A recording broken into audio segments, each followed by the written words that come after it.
AITAH for giving my daughters 1 week to leave my house after what they did to their half-brother. This has been weighing on my heart heavily, and I'm starting to question if I overreacted. I'm a mother caught between loyalty, heartbreak, and deep concern. I have 2 adult daughters, Anna 24 and Lily 22, who recently moved back in with me. For background, their father and I divorced nearly a decade ago. A few years after that, I met Robert, the man who later became my second husband. He was a kind man, gentle and patient, but unfortunately, my daughters never accepted him. The tension began early. Their father, my ex-husband, never liked Robert, and unfortunately, he made his opinion very clear to our daughters. Over time, I realized he had filled their heads with all sorts of awful things about Robert, that he was controlling, manipulative, even that he stole me from their family. None of it was true, but when children grow up hearing the same poison on repeat, it sinks in. So, Anna and Lily never gave Robert a real chance.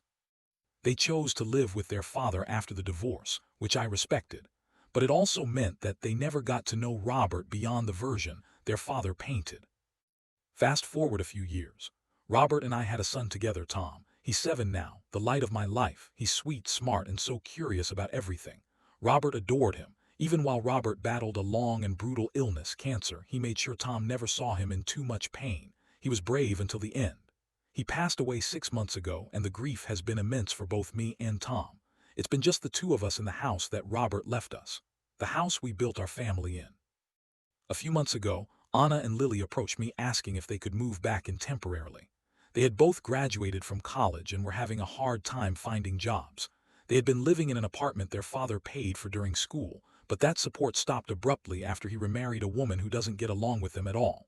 According to my daughters, the new stepmom hates them and created so much tension that their dad eventually just pulled away. I felt for them. I still do. So despite our complicated history and their coldness toward Robert, and by extension Tom, I said yes. I opened my home to them. At first things seemed okay, not perfect but civil. They were polite to Tom but distant, never affectionate. They treated him like a distant cousin at a family reunion rather than their own brother. I tried to explain to them that he's a child, not Robert, that their resentment shouldn't fall on him. But every time I brought it up, they brushed me off or changed the subject. Then came 2 days ago, a day I can't stop replaying in my mind. Tom was sick with the flu. He'd been in bed all day, running a fever, throwing up.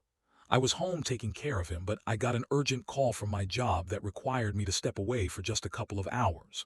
I hesitated to leave, but I had no choice, and so I asked Anna and Lily to just keep an eye on Tom, nothing major, just to be present in case he needed anything. I left them in the house, trusting them. It was only 2 hours. But about an hour in, I got a text from Tom that shattered me. "Mommy, I threw up again and I called for Anna and Lily, but no one came. Can you come home soon?" My heart dropped. I tried calling both girls immediately straight to voicemail. I rushed home, trying not to panic. I was expecting to find that they'd gone out or maybe were asleep. But no, they were home the entire time. Anna was downstairs in the living room watching TV, earbuds in. Lily was in the kitchen baking. I tried to remain calm and asked why they hadn't checked on Tom or answered him. They both offered weak excuses. Anna said she didn't hear him, and Lily claimed she was using loud appliances. But something didn't sit right. Tom is a loud kid when he's upset, and I know he would have called for them repeatedly. Then he said quietly, "I texted them too." That's when I checked their phones. Sure enough, he had sent them messages. One had been read with no reply, no acknowledgement, no response to a 6-7-year-old boy asking for help. That moment broke something in me. I lost it. I called them both pathetic. I told them that this wasn't about Robert anymore. Tom is a child, an innocent child who needed help and was deliberately ignored. I told them it wasn't neglect by accident, it was willful cruelty. They both got defensive, saying I was trying to make them into parents and that I was always siding with Tom. I told them this wasn't about taking sides, this was about human decency. You don't ignore a sick child because you don't like his father.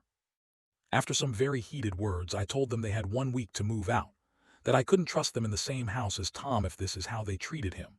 They were shocked, tears, accusations. They called me harsh, said I was worse than Dad's new wife, which to them is the ultimate insult. Then came the silence, the heavy, cold silence.